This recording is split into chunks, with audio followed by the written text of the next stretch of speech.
Her cousins got millions. She got a condemned workshop and a note that changed everything. If this story already feels familiar, like a chapter from your own life where things just don't seem fair, you're in the right place. Hit that subscribe button because we're going to get through this together. The office of Mr. Davies smelled of old paper and furniture polish, a scent I'd come to associate with finality. It was the third time I'd been there. The first was 2 weeks ago, a blur of formal condolences after I was informed of my grandfather's passing. The second was to sign papers I didn't understand, a social worker named Carol sitting beside me, her presence a heavy, institutional blanket. Today was the third and final visit. Today was my 18th birthday, the day I aged out of the state's care and into this.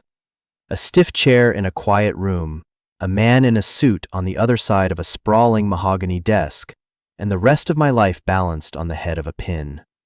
Mr. Davies cleared his throat, the sound unnaturally loud in the stillness. He adjusted his spectacles, his gaze sympathetic but distant, the way a doctor looks at a particularly unfortunate X-ray. "Maya," he began, his voice calm and measured. "As you know, today is your 18th birthday. On behalf of my firm, and personally, I wish you the best on this milestone." I nodded, my hands clenched in the lap of my thin jacket. The jacket, like everything else I wore, was courtesy of the last group home. It was clean, functional, and utterly devoid of personality. A uniform for the unwanted. "We are here to execute the final directives of your grandfather, Thomas Sterling's, last will and testament," he continued, shuffling a small stack of papers. "It's straightforward, for the most part." The "for the most part" hung in the air like dust in a sunbeam. I knew what was coming. I'd been briefed by Carol, who'd tried to soften the blow with phrases like, "disappointing, but not personal," and "we have resources to help you transition." I knew about my cousins, Daniel and Claire, children of my grandfather's other son, my uncle, a man I'd met only once at a strained holiday gathering when I was 5. They were family in the biological sense, but strangers in every other. Your grandfather's primary estate, including his investment portfolio, savings, and the sale of his residential property in the city, has been liquidated as per his instructions, Mr. Davies said, his eyes fixed on the document. The total value, after taxes and fees, is approximately $3.4 million. I felt a hollow space open up in my chest. It wasn't a surprise, but hearing the number out loud gave it a new, crushing weight. $3.4 million.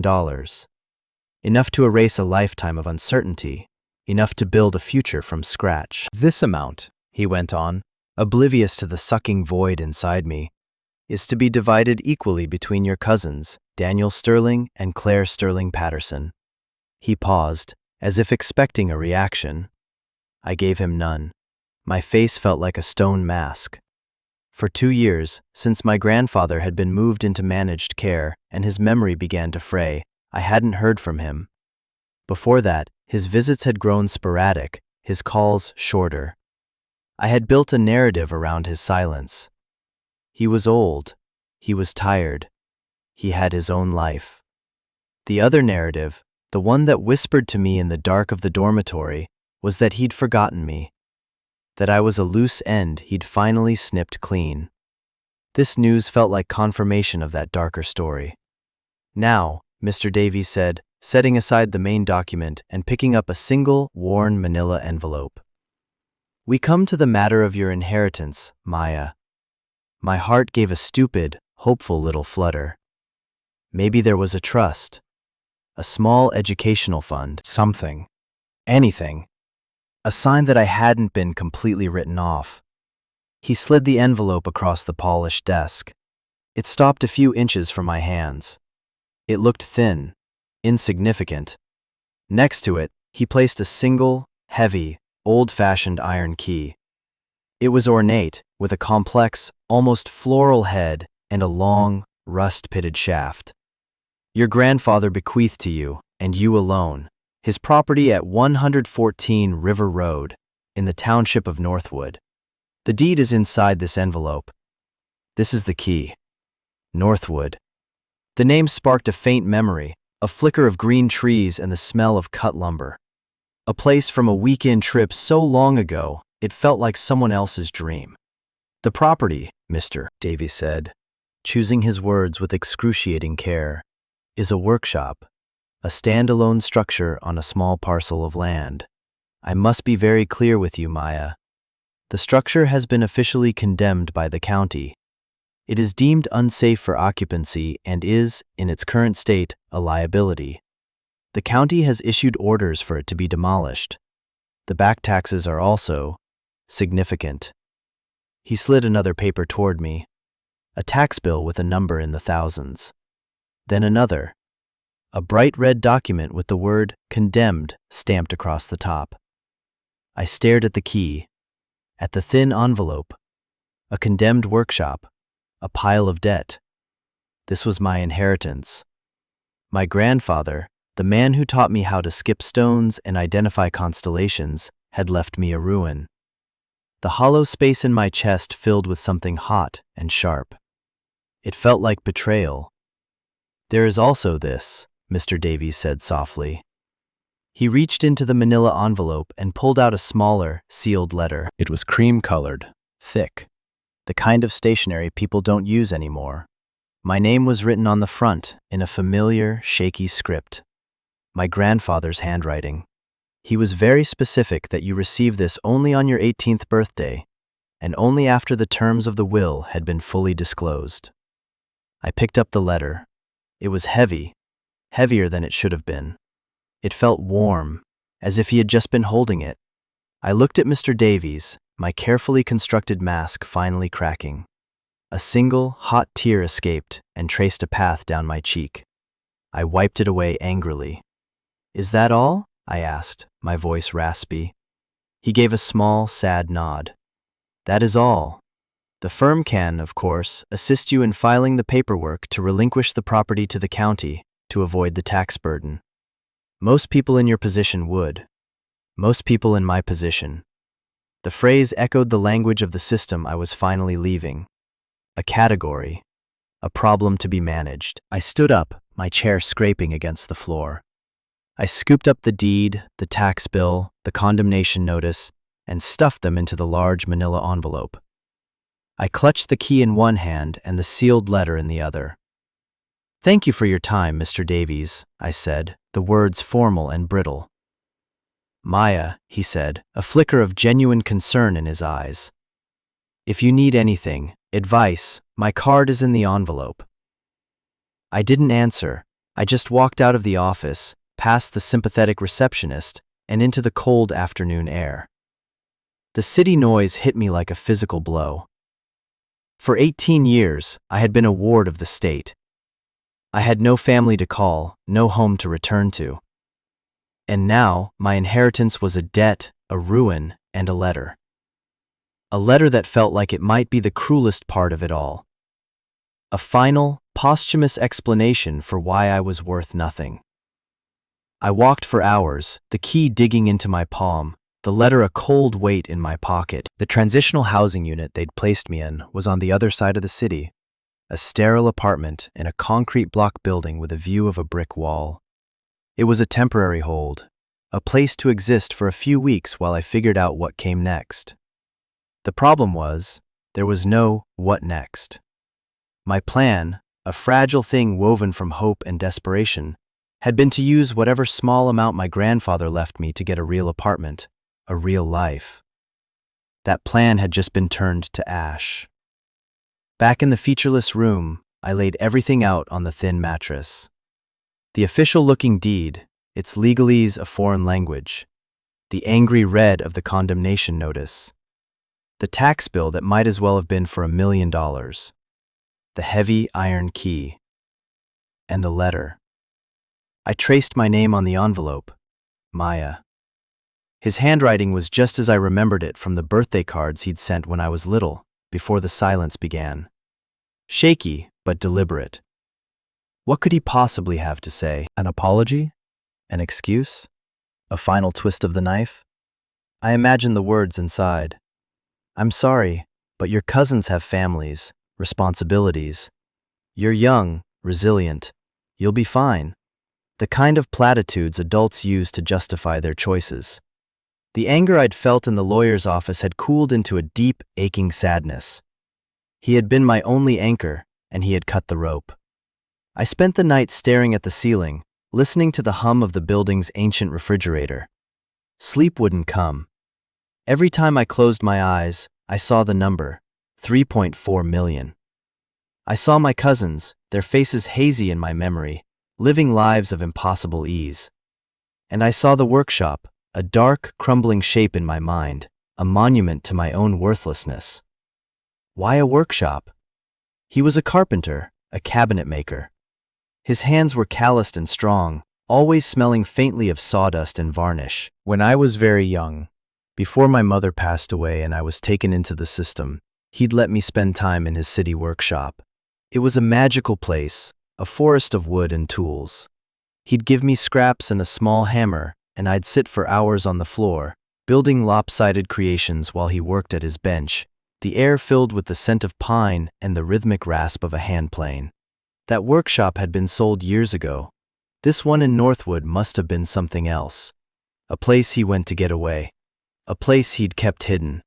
The temptation to just throw it all away, the key, the deed, the letter, was immense. I could call Mr. Davies in the morning, relinquish the property, walk away clean, with nothing but the clothes on my back and the hollow ache in my chest. It would be the sensible thing to do. It would be what everyone expected.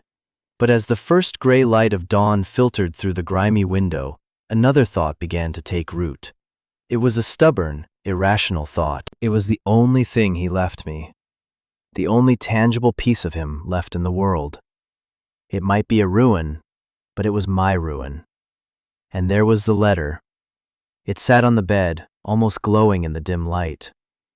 Not knowing what it said felt worse, somehow, than knowing. The suspense was its own kind of torture. I had to know. But I couldn't read it here, in this soulless room that smelled of disinfectant and quiet desperation. If I was going to read his last words, I had to do it there. In the place he had left me. I had to stand in the wreckage he'd bequeathed me and hear him out one last time. The decision settled over me, not with a sense of peace, but with a grim sort of determination. I had a destination. It wasn't a home, not yet, maybe not ever, but it was a place to go. I got up and pulled my worn duffel bag from the closet. It didn't take long to pack. A few sets of clothes, a toothbrush, a worn copy of a book I'd read a dozen times. Everything I owned fit into a single bag. I put the envelope with the documents inside, but the key and the sealed letter I put in my jacket pocket. They felt important. They felt personal. I left the key to the transitional unit on the small kitchen counter. I didn't leave a note. There was no one to write to. I walked out of the building and didn't look back. At the bus station, I used the last of the cash Carol, the social worker, had given me to buy a one-way ticket to a town I could barely remember. Northwood. The name felt like a question. The bus pulled away from the curb, leaving the gray city behind, and for the first time in a long time, I felt like I was moving toward something, instead of just running away. The bus ride was a slow unwinding of the world I knew. The concrete and steel of the city gave way to sprawling suburbs, then to flat, anonymous farmland. Mile after mile of highway unspooled in front of us. I leaned my head against the cool glass of the window, watching the landscape change. I thought about my grandfather. I tried to conjure a clear image of his face, but it was frustratingly blurry, softened by time and distance. What I remembered most were sensations. The scratchy feel of his wool coat, the low rumble of his voice, the way his large, rough hand would completely envelop mine. He was a man of quiet habits and few words. He never talked about my father, his son. He never talked about my grandmother, who had died before I was born. And he never talked about the rest of the family, my uncle's family, the ones who were now millionaires. Our time together was always simple: a walk in the park, a visit to the museum, a shared meal at a cheap diner. He was a constant, steady presence in the chaos of my early years in the foster care system. And then, slowly, he had faded away. I had told myself it was the illness, the memory loss. But the will felt too deliberate for that. It felt personal. After a few hours, the landscape began to shift again. The flat fields rose into rolling hills, thick with pine and birch trees. The towns we passed through grew smaller, the buildings older. Weather-beaten barns stood silvered and stoic in the afternoon sun. I saw a sign, Northwood, 15 miles. My stomach tightened. The bus driver, a heavy-set man with a kind, tired face, caught my eye in the rearview mirror. "Northwood, huh?" he said, his voice a friendly rumble. "Not many people heading that way these days. You visitin' family?" "Something like that," I managed to say. "It's a quiet town," he offered. "Used to be a big logging hub. Mill shut down 20 years ago. It's pretty, though, if you like trees." I nodded, grateful for the small talk. It made the knot in my stomach loosen just a little. When the bus finally pulled into Northwood, it wasn't so much a station as a single bus stop sign in front of a closed-down general store. The driver opened the door with a hiss of air brakes. "This is you, kid." I grabbed my duffel bag and stepped out. The air was different here. It was crisp and clean, carrying the sharp, resinous scent of pine and the damp smell of earth. The silence was profound, broken only by the chirping of a distant bird and the rustle of leaves in the breeze. The bus pulled away with a groan, leaving me alone on the side of the road. The town was small, just a main street with a handful of storefronts. A diner with a flickering neon sign, a hardware store, a post office, and a lot of empty buildings. It had the feeling of a place that was holding on by a thread. I checked the address on the deed, 114 River Road. I asked the woman behind the counter at the diner for directions. She was older, with kind eyes and a weary smile. She pointed me down a side street. "River Road's about a mile that way," she said, wiping down the counter. "Not much down there anymore, just the old Sterling workshop at the end." My breath caught. "You knew him? Thomas Sterling?" Her expression softened. "Oh, sure, Tom. He kept to himself mostly, but he was a good man. Used to come in for coffee now and then. Haven't seen him in a couple of years. We heard he got sick." She looked at me, a flicker of recognition in her eyes. "You've got his eyes. You must be the granddaughter." The simple statement, the easy connection, sent a pang through my chest. Here, in this forgotten town, I wasn't just a file number. I was Tom Sterling's granddaughter. He passed away," I said, the words feeling heavy and real for the first time. "Oh, honey, I'm so sorry to hear that," she said, her sympathy genuine. "He was always so proud of you. Used to have a picture of you up on his workbench." A picture of me. The thought was a small, warm ember in the cold emptiness I'd been carrying. I thanked her for the directions and headed down the street she'd indicated. The road quickly turned from cracked pavement to gravel.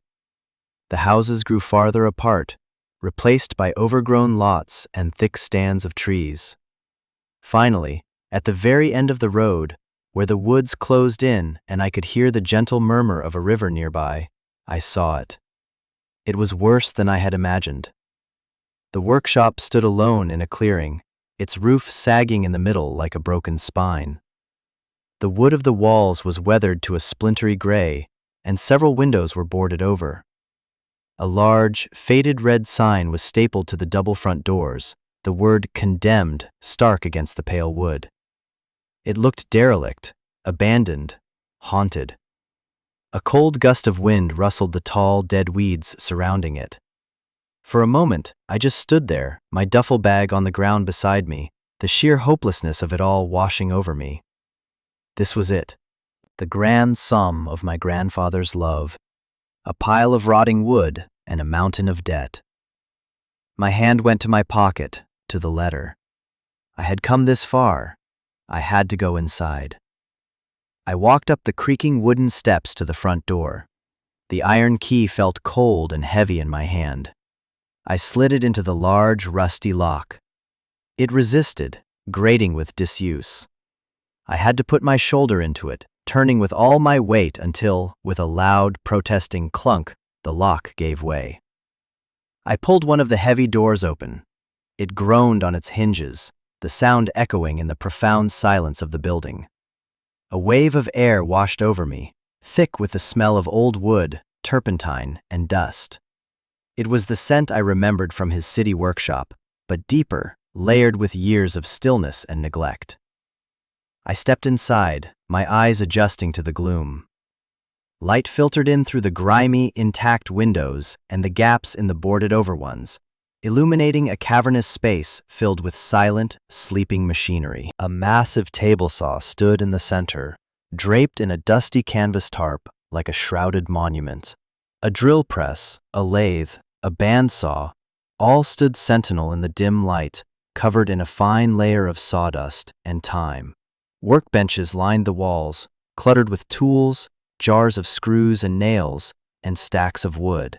On one bench, a half-carved block of cherry wood sat in a vise, the chisel lying beside it as if the craftsman had just stepped away for a moment, not for years. It was a ghost ship, a place frozen in the moment its captain had departed. I walked deeper into the space, my footsteps stirring up clouds of dust that danced in the shafts of light. My fingers brushed against the rough surface of a workbench. I could almost feel the phantom vibration of the saw, hear the phantom echo of his humming. And then I saw it. On the main workbench, next to a collection of well-worn chisels and a pair of spectacles, was a small, silver-plated frame. I picked it up, wiping the dust from the glass with my sleeve. It was a school picture of me from the 3rd grade. I had a gappy, toothless grin and a crooked haircut. I remembered hating that picture, but he had kept it. He had kept it here, on his workbench, where he would see it every day. The woman in the diner was right. The hot tears I'd been fighting back since the lawyer's office finally came. They weren't angry tears this time. They were tears of grief, of confusion, of a profound and aching loss for a man I was only just beginning to realize I never knew at all. I sank down onto a dusty wooden stool, the photograph clutched in my hand, and cried. I cried for the little girl in the picture, for the lonely teenager I had become, and for the old man who, for reasons I couldn't understand, had left me in this beautiful, heartbreaking ruin. When the tears finally subsided, a strange calm settled over me. The workshop no longer felt like a tomb. It felt like a sanctuary. It felt like the only place in the world I was supposed to be. My hand found the letter in my pocket. It was time. I sat on that stool for a long time, the silence of the workshop wrapping around me like a blanket. The dust motes continued their slow, silent ballet in the fading afternoon light. The grief had hollowed me out, but now something else was beginning to fill the space, a deep, quiet curiosity. This place, for all its decay, was not random. The picture frame, the tools laid out just so. It was a space that had been lived in, loved. It held a story, and I was holding the key to that story in my hand. I pulled the thick, cream-colored envelope from my jacket pocket. My name, Maya, in his familiar, now trembling hand. My fingers were unsteady as I broke the seal. The paper inside was thick, high quality, covered in the same script. There were several pages, all densely filled. I took a deep breath, the air tasting of sawdust and secrets, and began to read. My dearest Maya, if you are reading this, then I am gone, and you are 18. Happy birthday, my brave girl. I know that must sound hollow right now. I know what you have just learned in that lawyer's office. I know that you believe I have left you with nothing but a pile of rotten wood and debt, while your cousins are set for life. I know you must be feeling hurt and angry and abandoned. I need you to believe me when I say that nothing could be further from the truth. Everything I have done, every choice that led you to this moment, to this specific place, was done to protect you. My eyes scanned the words again. To protect you. It was the last thing I expected to read. How was leaving me destitute a form of protection? I have to tell you a story, Maya. A story I should have told you long ago, but I was a coward. It's about your father, my son. I know you don't remember him. You were too young when he died. I told people the story they would accept, that he was reckless, that he died in a car accident. It was a lie. The truth is much uglier. Your father, Michael, was a good man at his core. He had a good heart, but he was weak in a way I never understood until it was too late. He fell in with a bad crowd. Not petty criminals, Maya. These were serious, dangerous men. A loan sharking and development syndicate that was squeezing the life out of small businesses in the city. Your father started as a driver, then an enforcer. He thought it was a way to make quick money, to provide for you and your mother. He was in over his head before he even knew he was wet. I had to stop reading. My head was swimming. An enforcer? My father? I had no memory of him, only a single faded photograph of a smiling young man with my eyes. The story I'd always been told, the one the social workers had on file, was the car accident. It was a neat, tragic, uncomplicated story. This was messy. This was terrifying. I tried to get him out. I begged him. I offered him all the money I had. But he was trapped. He owed them, and he knew things. Things that could put them away for a long time. One of the men he worked for, the man at the top of it all, was a developer. A man who presented himself as a pillar of the community, but who built his empire on broken lives. Remember that name, Maya. His name is Marcus Thorne. Your father decided he was going to go to the police. He gathered evidence, ledgers, recordings, account numbers. He was going to testify. But they found out. The night before he was supposed to meet with a detective, they came for him. The car accident was staged. They killed him, Maya. They murdered my son. The letter trembled in my hands. A cold dread, colder than the air in the workshop, seeped into my bones. This wasn't just a family secret. This was a crime. A conspiracy. My grandfather wasn't just a carpenter.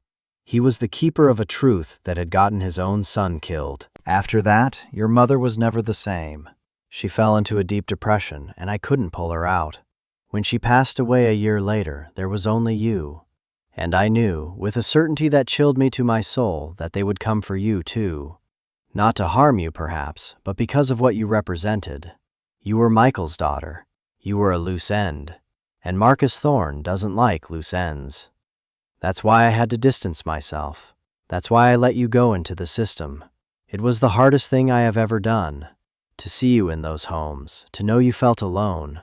It broke my heart every single day. But the system, for all its faults, made you anonymous. It made you a file, a number. It hid you in plain sight. My visits had to be careful, sporadic. I couldn't be seen to be too close to you, or they might start asking questions. They were watching me, Maya, for years, waiting to see if I had what your father had collected. The money your cousins received? That was your grandmother's inheritance. Clean money from her family, passed through your uncle. It was untouchable, and I made sure the will was ironclad so Thorne's lawyers couldn't come near it. My own money, the money I earned over a lifetime of work, was different. It was tainted, not because it was illegal, but because it was mine. If I had left it to you, Thorne would have seen it as a sign. He would have assumed it was hush money, or that it was tied to the evidence he's been hunting for all these years. He would have come for you, and he would have taken it, one way or another. Leaving you with this condemned workshop was the only way to leave you something that he would see as worthless, a liability, something he would never, ever look for. I let the pages fall into my lap. My entire world had just been dismantled and rebuilt in the space of 10 minutes. The narrative of my life, a story of abandonment, of being forgotten and discarded, was a lie. It was a shield. Every cold night in a group home, every lonely birthday, every moment I had cursed my grandfather for his silence. It had all been a sacrifice. His sacrifice. He hadn't cut the rope. He had been holding it all along, from a distance, his hands bleeding. The grief returned, but it was different now. It was sharper, purer. It was grief for his pain, for the lonely, terrified vigil he had kept for almost 2 decades. He wasn't a distant old man who forgot me. He was a guardian, a silent protector who had used the system that I hated as a fortress to keep me safe. And now, here I was, sitting in the heart of his final, desperate plan. The workshop wasn't a punishment. It was a message. It was a hiding place. I looked around the shadowed space, at the sleeping tools and half-finished projects. This place wasn't a tomb. It was an armory. I picked up the pages again, my hands steadier now.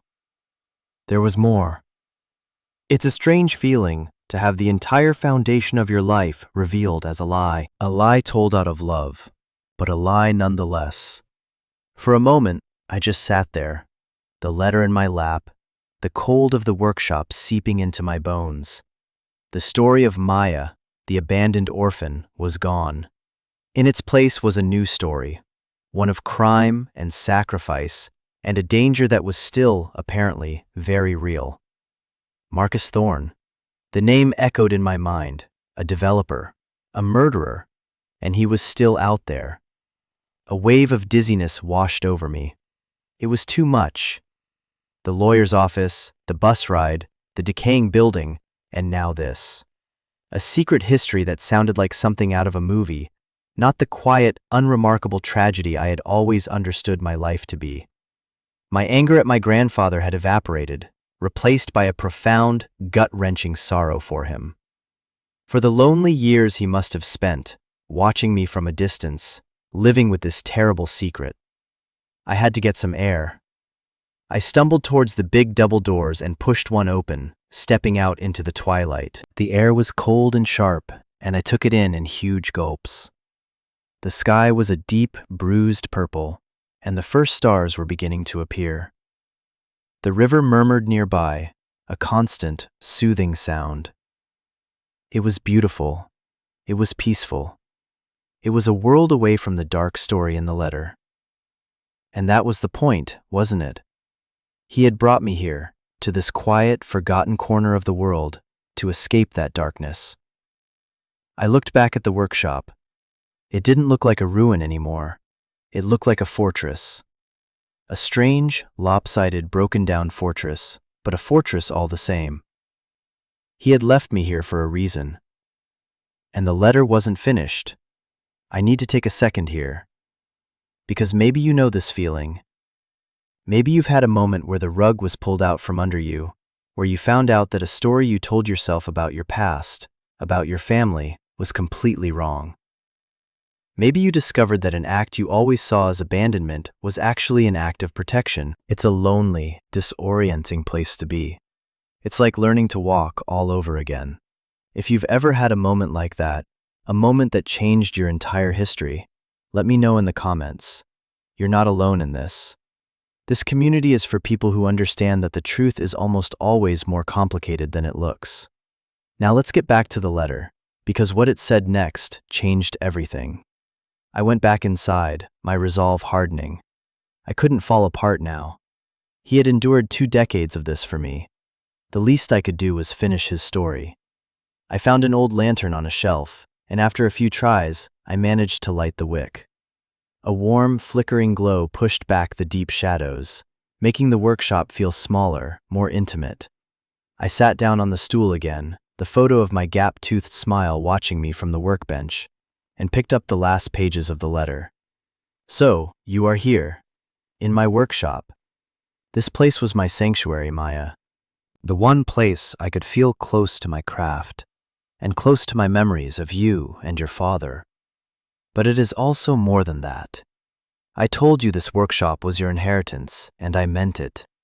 But it's not the building itself, it's what's inside it. I could not leave you money, but I could not leave you with nothing. I saved, Maya. For years, I saved every spare dollar I could, in cash. It is not clean money in the eyes of the world because there is no record of it. It is ghost money. But it is yours. It is the start I could never give you openly. But you will have to find it. Go to my main workbench, the one where you found your picture. Now look underneath it. Behind the leg on the right side, against the wall, one of the floorboards is newer than the others.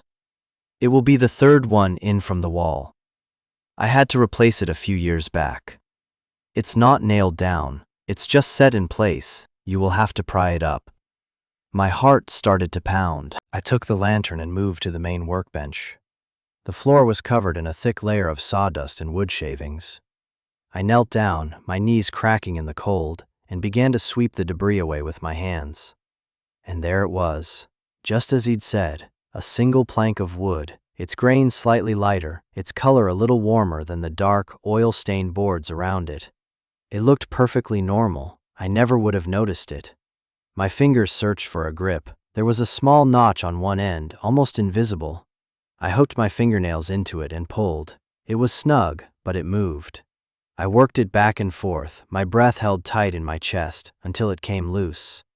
I lifted the board away and set it on the floor. Beneath it was a dark, square cavity, and nestled inside that cavity was a heavy, olive-green metal box, the kind used for ammunition. It was cold to the touch. It wasn't locked. I lifted the two latches on the front, the metallic snap echoing in the silent workshop. I opened the lid. The first thing I saw was a thick, rectangular bundle wrapped in oilcloth and tied with twine. I lifted it out. It was heavy. My fingers fumbled with the knot, my heart hammering against my ribs. I finally got it undone and unfolded the cloth. Inside were stacks of cash. $100 bills, 50s, 20s, all bundled together with rubber bands. It wasn't millions, but it was more money than I had ever seen in my life. I didn't count it, not then, but it looked like a fortune. A life. A future. I stared at it, a wave of disbelief and a dizzying sense of relief washing over me. He had done it. He had found a way. This money was my escape. I could disappear. I could go anywhere, be anyone. I could get a small apartment, go to college, build a quiet, safe life, and never look back. Marcus Thorne would never know. I would be just another person who walked away from a worthless property. But there was something else in the box. Beneath where the money had been, there was another envelope. A smaller one, made of the same cream-colored paper as the letter. It was sealed with a drop of wax, and beside it, a small, leather-bound ledger. I picked up the envelope. It was addressed to me. I broke the seal. The note inside was short. Maya, this is your choice. The money is yours. Take it and run. Build a good life. Forget Northwood. Forget me. Forget all of this. Be safe and be happy. There is no shame in that choice. It is what I have wanted for you all along. That is one path. But there is another. The ledger in this box is a copy of the one your father made. It details every transaction, every threat, every crime Marcus Thorne committed to build his empire. There are names, dates, account numbers. It's the evidence your father died for. I have kept the original safe all these years. If you take this to the right people, it could be enough to finally bring him down, to get justice for your father, to save this town from the rot that has been eating at it for years. But I must warn you, this is not a safe path. Thorne is powerful. He has lawyers and judges and worse. He will fight you. He will try to destroy you. He will paint you as a liar, a fraud, a criminal yourself. It will be the hardest fight of your life. This workshop, this town, this legacy, it can be yours. You can stay and fight. You can use some of the money to fix this place, to make it your own, to build something here. Or you can take the money and go. Freedom or justice, a safe life or a meaningful one. I cannot make the choice for you. It must be yours. This is your true inheritance, my brave girl. Not the building or the money, but the choice. Whatever you decide, know that I am proud of you, and I love you more than words can say. Your loving grandfather, Thomas. I let the note fall from my fingers.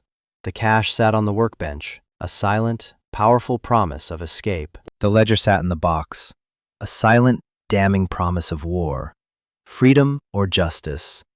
He had laid my entire future out before me, in a dusty, condemned workshop at the end of a forgotten road. He had given me back my past, and now he was asking me what I wanted to do with my future.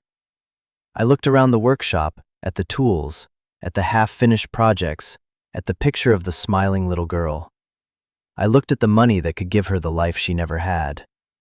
And I looked at the ledger that could avenge the father she never knew. The weight of his love and the weight of his legacy settled onto my 18-year-old shoulders, and I had no idea what to do. The choice laid out before me was so stark, so impossibly heavy, it felt paralyzing. On one side, a stack of cash that represented everything I had ever dreamed of: safety, anonymity, a clean slate. The chance to walk away from the files, the institutions, the constant feeling of being a burden on the world. I could go to a city where no one knew my name, get an apartment that was truly mine, and wake up every morning without a knot of fear in my stomach. I could be normal. The thought was so seductive, it was almost painful. It was a straight line to a life without shadows. On the other side was the ledger, a small, unassuming book that held the power to shatter a man's empire and bring justice for a father I never knew. But my grandfather's warning was clear. This path was not a straight line. It was a dark and twisted road filled with danger. Marcus Thorne, a man who murdered his own son to protect his secrets, would not hesitate to destroy a granddaughter he'd never met. He would use his money, his power, his influence to crush me. I would be trading the institutional battles I knew for a war against a monster. I spent the night in the workshop. I couldn't bear the thought of leaving, of going to a motel. This place, his place, felt like the only real thing in the world. I found an old canvas cot folded in a corner, shook the dust from it, and set it up near the workbench. I didn't touch the money again. I just left it sitting there, a silent testament to one possible future. I kept the lantern burning low, its warm light a small comfort against the profound darkness outside. The wind howled softly around the corners of the building, and the old wood groaned and settled, sounds that should have been frightening, but instead felt like the workshop was breathing around me. Sleep was impossible. My mind raced, playing out both scenarios. I saw myself on a beach somewhere, the sun on my face, the past a distant memory. I saw myself in a courtroom, a blur of cameras and angry faces, my life picked apart by strangers. I saw myself safe. I saw myself fighting. My grandfather had called me his brave girl, but I didn't feel brave. I felt terrified. I felt small. What could I, an 18-year-old with nothing but a duffel bag and a box of secrets, possibly do against a man like Marcus Thorne? The sensible choice was obvious. Take the money, disappear, live. It was what any rational person would do. It was the gift of a lifetime. But then I would look at the ledger. I would think of my father, a man I only knew from a single photograph, who had been brave enough to try and do the right thing and had paid for it with his life. I thought of my grandfather, who had lived for 2 decades in a prison of fear and silence to protect me and to protect that ledger. If I took the money and ran, what would their sacrifices have meant? They would have died and suffered for nothing. Their bravery would end with my cowardice. The safe life the money offered began to feel hollow, a beautiful, comfortable, empty shell. As the first hint of gray light began to filter through the grimy windows, a quiet resolve started to form in my heart. It wasn't a burst of courage. It was a slow, dawning realization. My grandfather hadn't just left me a choice. He had left me a home. This workshop, this legacy. He believed I was strong enough to carry it. He believed I was strong enough to fight. For my whole life, other people had made choices for me. Social workers, judges, foster parents, and even my grandfather in his own protective way. They had decided where I would live, what school I would go to, who I would be. This was the first real choice of my life. A choice that was entirely my own. And I realized I didn't want my first act as a free adult to be running away. I stood up from the cot, my body stiff from the cold and the hard surface. I walked over to the workbench. I picked up the ledger and held it in my hands. It felt solid. It felt real. Then I reached into the metal box and pulled out my grandfather's final, short note. Freedom or justice, a safe life or a meaningful one. He had trusted me to choose. And in that moment, I knew which one he had hoped I would pick. I found Mr. Davies's business card in the manila envelope where I had shoved it. I had to walk back into town to get a signal on my cheap phone. The diner was just opening, the smell of coffee and frying bacon spilling out into the cool morning air. I stood across the street, my heart pounding, and dialed the number. It was early, but it went to his direct line. He answered on the third ring, his voice thick with sleep. "Davies?" "Mr. Davies," I said, my own voice surprisingly steady. "It's Maya Sterling." There was a pause. "Maya? Is everything all right? Where are you?" "I'm in Northwood," I said. "I'm at the workshop."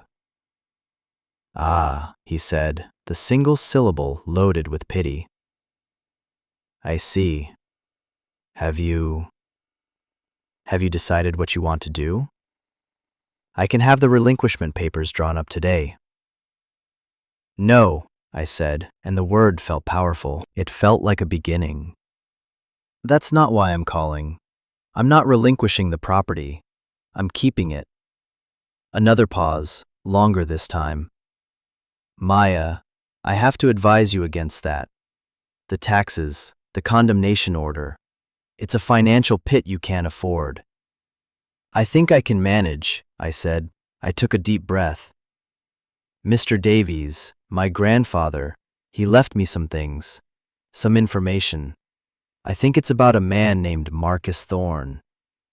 The silence on the other end of the line was absolute. For a second, I thought he had hung up. When he finally spoke, his voice was completely different. The sleepy, formal lawyer was gone. He was wide awake now. He was sharp. "Maya," he said, his voice low and urgent, "do not talk to anyone else. Do not show anyone what you have." "Where are you right now?" "I'm on the main street in Northwood." "Go back to the workshop, lock the door. Stay there. I'm getting in my car. I will be there in 3 hours." He hung up. I stood there for a moment, the phone in my hand, a thrill of fear and something that felt like triumph coursing through me. I had made my choice. The war had begun. I turned and walked back down River Road, not to a ruin, but to my home, to my command post. The work was just beginning. The 3 hours I waited for Mr. Davies were the longest of my life. I went back to the workshop and did as he said, locking the heavy door behind me. The space felt different now that I had made my choice. It was no longer a place of ghosts and grief. It was a place of purpose. My place. I walked through it, really seeing it for the first time. I saw the solid bones of the building, the strength in the thick wooden beams overhead. The roof sagged, yes, and the windows were broken, but it was built to last. It had been neglected, not ruined. I started to clean. It was a small, practical act, but it felt monumental. I found a broom and began to sweep away the years of accumulated dust and wood shavings, the motion rhythmic and meditative. With each stroke, I felt like I was clearing away not just the physical dirt, but the emotional debris of my own past. I was no longer a passive recipient of my fate. I was an active participant. I was taking control. I swept around the silent machines, under the workbenches, creating clean paths on the old wooden floor. I found a pile of rags and wiped down the workbench, carefully cleaning around my grandfather's glasses and the photo of me. I was not erasing him. I was making space for myself alongside him. When Mr. Davies arrived, he looked nothing like the stuffy lawyer I had met in the city. He was wearing jeans and a worn leather jacket, and his face was etched with a grim intensity. He carried a briefcase. I led him in, and he stood for a moment in the center of the room, his eyes taking everything in. "You've been busy," he observed, looking at the swept floors. "It needed doing," I said simply. "Maya," he said, turning to me, his gaze direct. "Before you show me anything, I need to be very clear. If what you have is what I think it is, your life is going to get very complicated and potentially very dangerous. Marcus Thorne is not a man to be trifled with. He has half the city's political establishment in his pocket. Once you start this, there is no going back.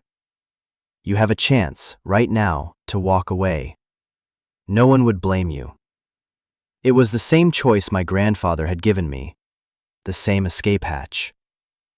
I looked at the clean workbench, at the photo of the smiling girl, at the solid iron of the table saw. "I'm not walking away," I said. My voice didn't waver. He studied my face for a long moment, then gave a single, sharp nod. "All right then, show me what you have." We sat at the workbench, and I laid it all out. The letter from my grandfather, the ledger. I told him about the money, which I had bundled back up and hidden in a more secure spot. He read the letter first, his expression unreadable. Then he opened the ledger. He spent nearly an hour poring over it, his finger tracing the lines of meticulous script. He was silent, his focus absolute. The only sound was the rustle of the pages. Finally, he closed the book and looked at me. There was a new light in his eyes, a spark of something that looked like righteous anger. "This is it," he said, his voice a low whisper. "This is the whole damn thing. Extortion, bribery, fraud, even a reference to the payment made to the cleanup crew the night your father died. Your grandfather wasn't just a carpenter, Maya. He was a bookkeeper. This is meticulous." "Is it enough?" I asked. "Enough?" He let out a short, sharp laugh that held no humor. "It's a nuke. But a nuke is useless if you can't get it to the target. The city police are a dead end. Thorne has too many friends there. We'd need to go federal. And we'll need more. We'll need to corroborate this.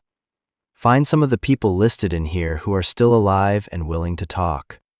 He looked around the workshop. "And we need to secure you. You can't stay here."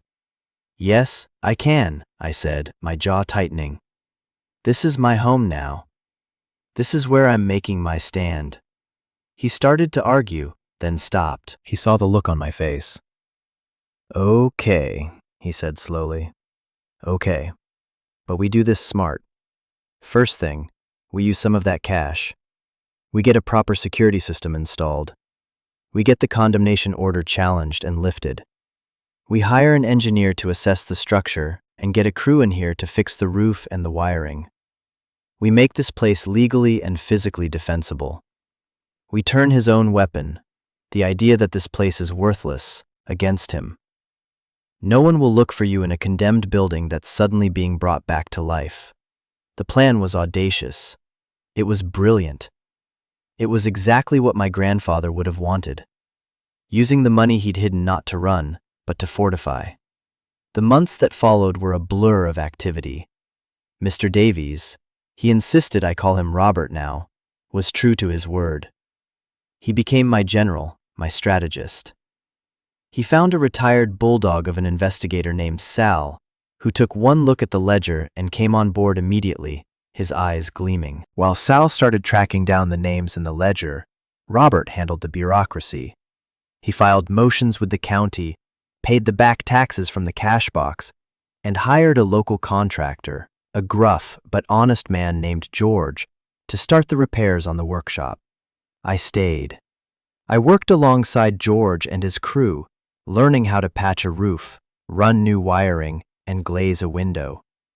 I poured my grief and my anger into the physical labor.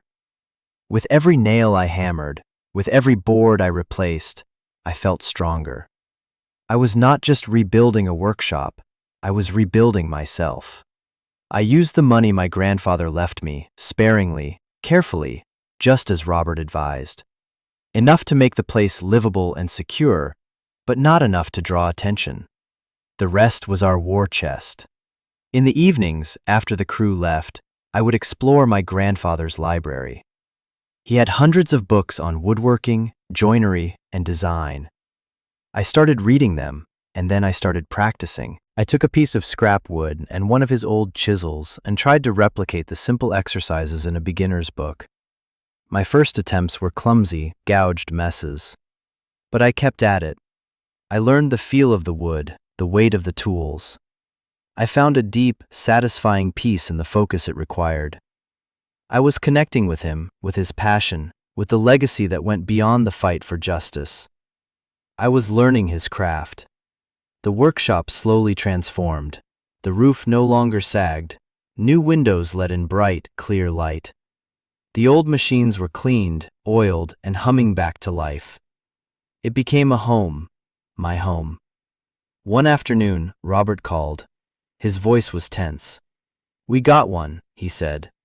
Sal found a former business owner, a man named Miller. Thorne bankrupted him 20 years ago. The ledger corroborates his story perfectly. He's terrified, but he's agreed to give a sworn deposition. This is our first real crack in the dam, Maya. A wave of cold fear and fierce hope washed over me. It was happening. We were moving from defense to offense. That night I couldn't work. I just stood in the middle of my workshop, the scent of fresh-cut pine in the air, and looked at the photo of my father. "We're doing it," I whispered to him. "We're going to get him."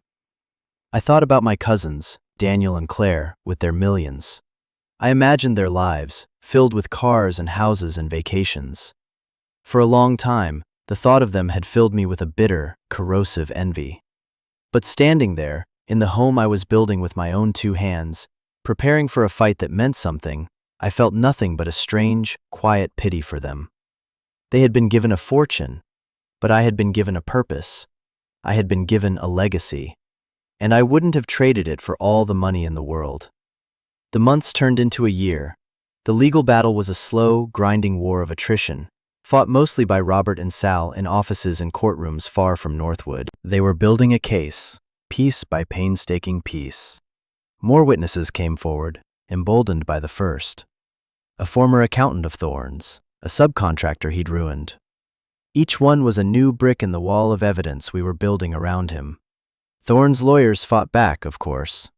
They filed motions to dismiss. They tried to discredit the witnesses.